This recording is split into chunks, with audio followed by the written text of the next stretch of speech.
Hello dear students, welcome back. ये question GATE 2014 के exam में से है 2 मार्क्स के लिए।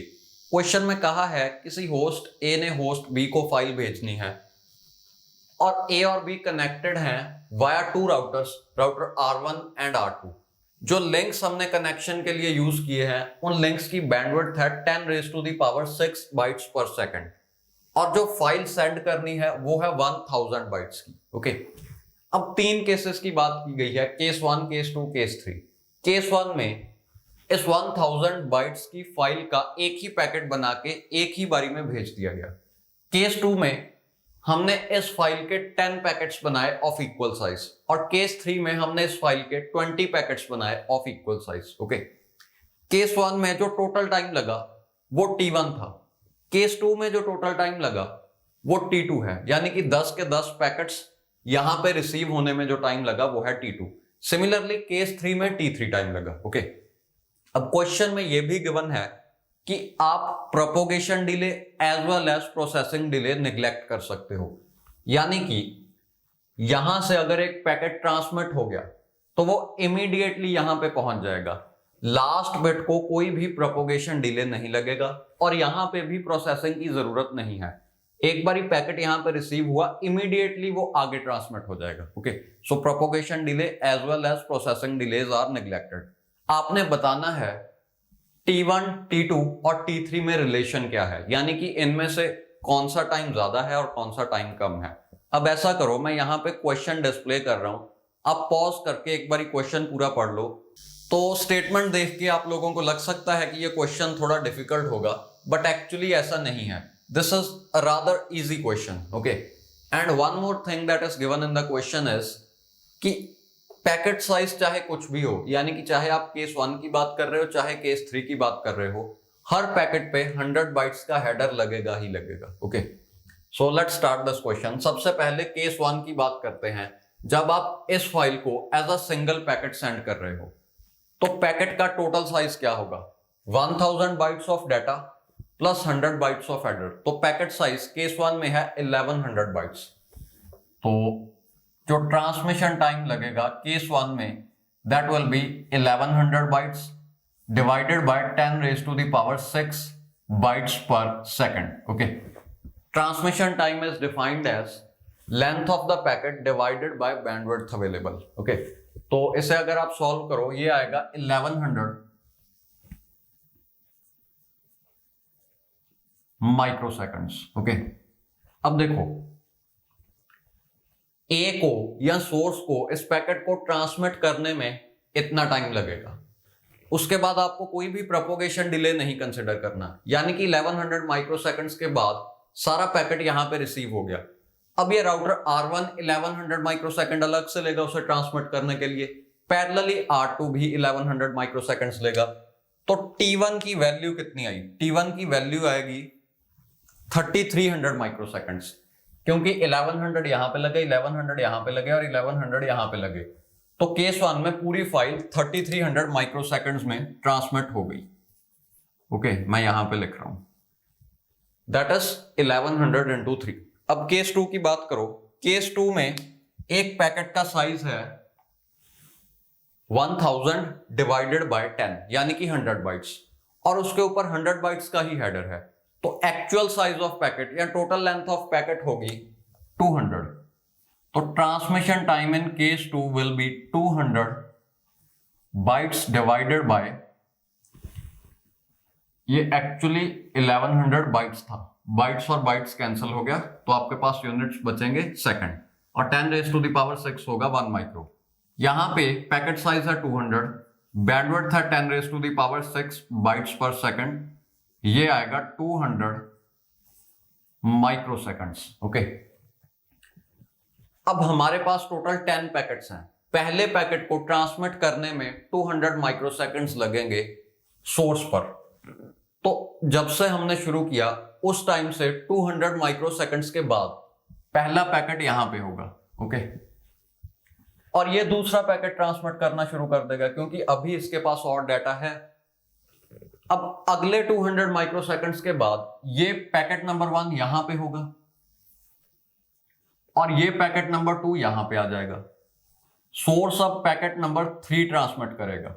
ओके, देखो यहां पे हम पाइपलाइनिंग इंप्लीमेंट कर रहे हैं, यानी कि अब 3 राउटर्स या 3 पार्टीज एक ही टाइम पे पैकेट्स ट्रांसमिट कर रही हैं, यानी कि हमें टोटल टाइम जो लगेगा वो कम होगा। क्योंकि पहले क्या हो रहा था, पहले एक पूरी फाइल यहां पे गई, फिर ये ट्रांसमिट करेगा, फिर वो पूरी फाइल यहां पे जाएगी, फिर ये ट्रांसमिट करेगा, वो पूरी फाइल यहां पे जाएगी।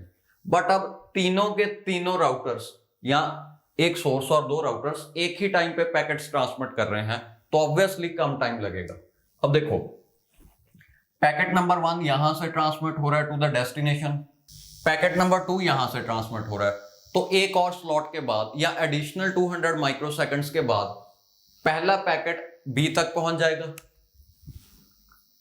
और उसी टाइम के दौरान ही दूसरा पैकेट R2 तक पहुंच जाएगा, तीसरा पैकेट R1 तक पहुंच जाएगा, and source will start transmitting packet number 4।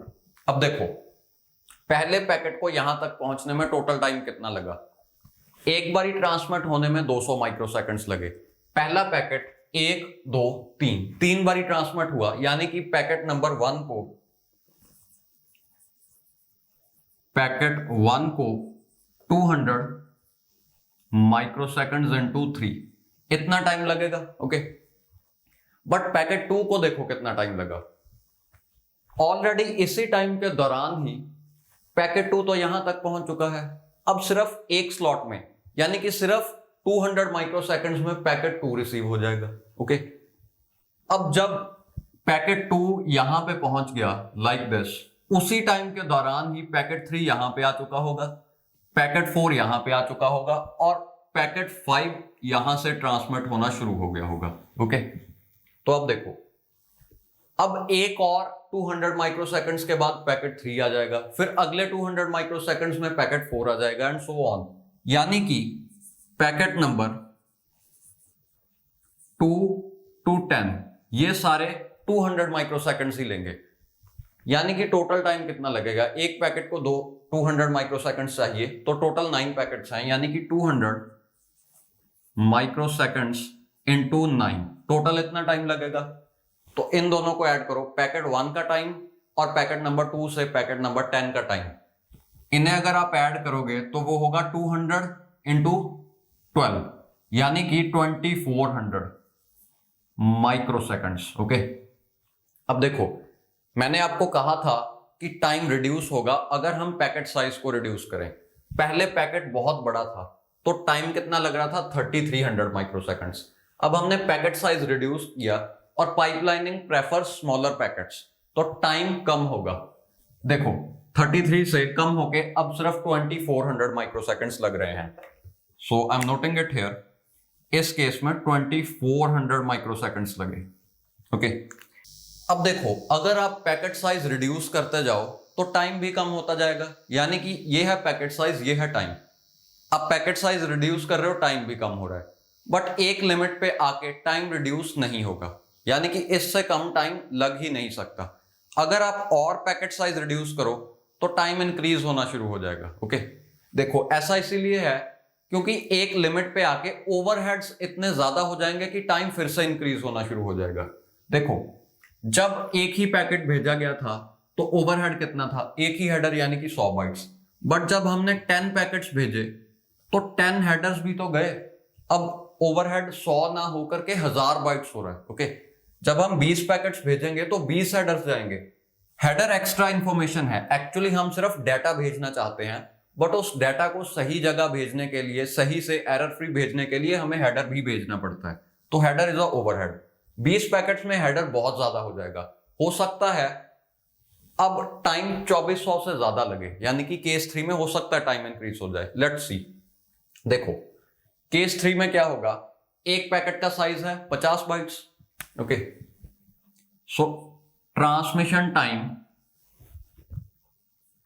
TT in third case will be length of the packet जो कि है 50 प्लस 100 बाइट का हेडर, यानी कि टोटल लेंथ आ गई 150 bytes divided by 10 raised to the power 6 bytes पर सेकंड, जो कि आएगा 150 माइक्रोसेकंड।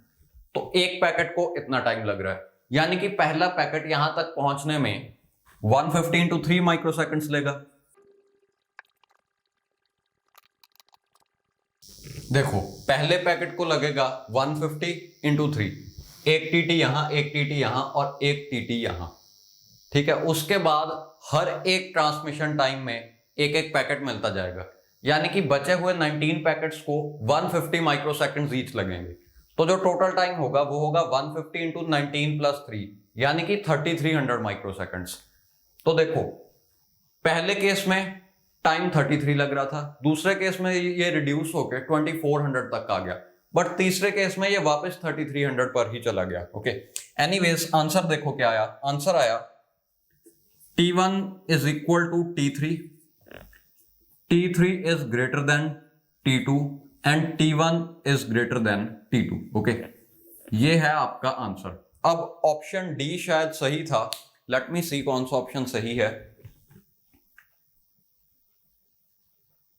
या ऑप्शन डी इज करेक्ट, क्योंकि ऑप्शन डी में कहा है T1 is equal to T3 and T3 is greater than T2। या ओके, अब देखो एक और बात, आपको T1, T2 और T3 की एग्जैक्ट वैल्यूज की जरूरत नहीं है। क्वेश्चन में ये नहीं पूछा कि इन्हें कैलकुलेट करो, क्वेश्चन में सिर्फ कंपैरिजन की बात की है, यानी कि हमें यह पता होना चाहिए कौन सा बड़ा है कौन सा छोटा है। अब देखो उसके लिए आप इस बैंडविड्थ को इग्नोर भी कर सकते हो, यानी कि आप मान लो बैंडविड्थ 1 है या आप ये मान लो कि बैंडविड्थ x है, क्योंकि तीनों केसेस में जो भी बैंडविड्थ है वो सेम ही है। ओके, देखो केस 1, केस 2, केस 3 में हमने सिर्फ पैकेट साइज चेंज किया है, बैंडविड्थ वैसे की वैसे ही रह रही है। तो ऐसा जरूरी नहीं कि आपने यही वैल्यू लेनी है, बस ऐसा जरूरी है कि आप जो भी वैल्यू ले रहे हो वो तीनों केसेस में सेम हो। तो आप तीनों केसेस में मान लो बैंडविड्थ इज 1, ओके, 1 बाइट्स पर सेकंड, और आपकी कैलकुलेशंस आसान हो जाएंगी। ऐसा जरूर होगा कि हो सकता है ये वैल्यूज आपको सही ना मिले, बट रिलेटिवली ये उसी प्रोपोर्शन में होंगी, यानी कि अगर एक्चुअली T1 बड़ी है तो आपने जो बैंडविड्थ अज्यूम की है उसके लिए भी T1 बड़ी ही होगी, उसके लिए भी T1 is equal to T3 ही मिलेगा। और एग्जैक्ट वैल्यूज तो हमें चाहिए भी नहीं, हमें सिर्फ ये रिलेशन चाहिए, वो आप बैंडविड्थ की किसी भी वैल्यू के लिए ढूंढ सकते हो। सबसे आसान रहेगा assume bandwidth to be constant x। Okay, and yeah, that's all about this question. I hope you have understood it. Have a good day.